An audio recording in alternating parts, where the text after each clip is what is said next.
አፓርታማና ክራይ እኔ ጋር የነበረው ኢንፎርሜሽን በጣም የተሳሳተ ነበር። ተሳስቼ ደግሞ ሰዎችን ማሳሳተኝ ለነገራቶች ወዲያው አፕዴት የሆኑ ኢንፎርሜሽኖችን ማወቅ በጣም አሪፍ ነገር ነው። ከ3 ወር በፊት አንድ ወዳጄ ከ3 ወር በኋላ እመጣለሁ ሲለኝ እና በወሬ መሀል ስለ አፓርታማ ስናወራ ባለ3 መኝታ ቤት 50 60 70 ማናጣም አይነት ነገር ነበር ሀሳቡ መሀል ከተማ። ነገር ግን በጣም የተሳሳተ ኢንፎርሜሽን ነበር ለካ የሰጠሁት። መሀል ከተማም አይታሰብም 150 160 140 በጣም ነው የሚገርመው።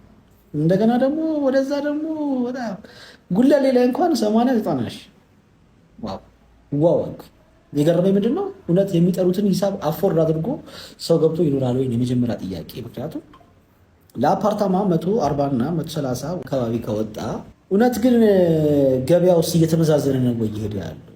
እኛን 40 50 ስል ትቀላለ ኮንዶሚኒየም ራሱ በእንደዛ አይነት ነገር የሚል መልስ የሚያገኙት እና በጣም የገረመኝ